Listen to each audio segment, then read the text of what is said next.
like Iowa, like Texas, like Connecticut, Rhode Island, among others. Of course, they practice what we call common law marriage. Okay. And this common law marriage, like what we call cohabitation here, let me tell you, according to the Chinese proverb, it is wisdom to call things by their proper name. There's nothing wrong with cohabitation.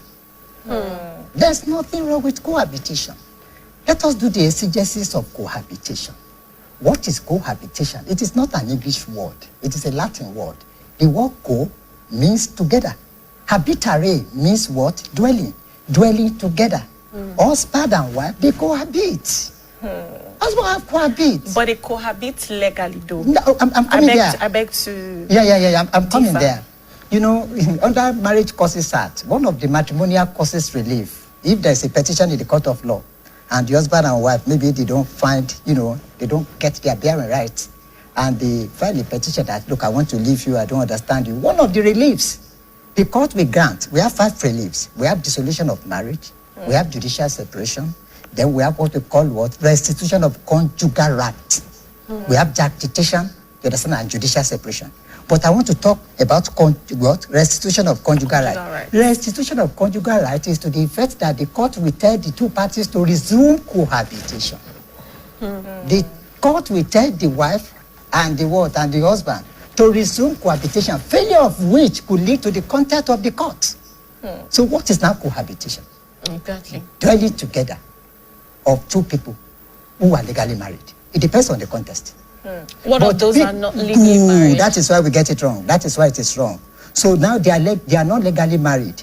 Like my sister was saying the other time, when they are not legally married, we say what? You can have something on something. You cannot have something on nothing. Es nihilo fit, mutantis mutandis. What's that? Yeah, that is to say, when you have something to nothing, it will amount to nothing. You understand? So it's not an institution. Cohabitation is not an institution. Okay. And our law here in Nigeria does not confer legal status on cohabitation. Okay. So apparently, Mrs. Abiodun Yonda, if you look at what he said, he tried to make it look in a way that once the couple, they are married, like legally, and then there's results, some cases happen, some factors occurred, and then they had to dissolve the marriage. Then you said restitution of conjugal rights. In this part of the world, I would say the Yoruba culture generally, you would hear people saying "Odale Moshu," and then some will say that, okay, you're already divorced, you're not supposed to stay under the same roof with your husband. What do you see to that? How do you think that works in this part of the world? I would say it was not so before.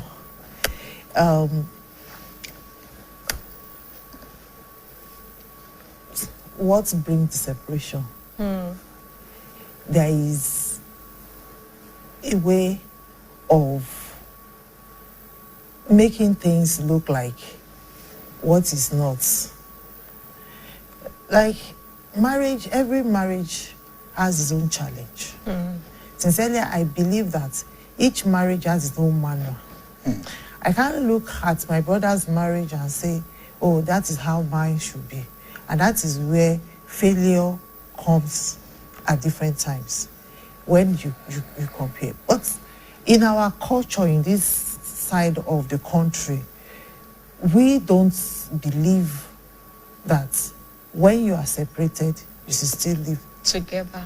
In fact, what is separation? You go apart. And when it comes to divorce, it means that they are no more together. Sorry to butt in. The fact that when they are separated, they call themselves partners. That's what we get to hear now. So do you think that is valid, or what do you think about that?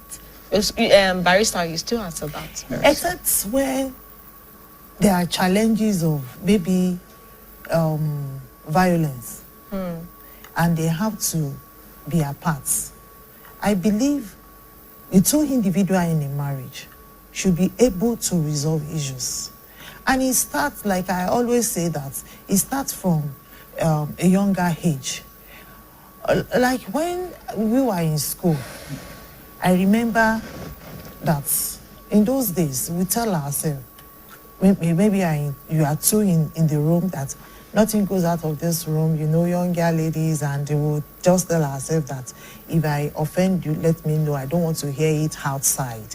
And, you know, that has helped me personally in my marriage. You don't get to hear what happened to me outside. Because that is where it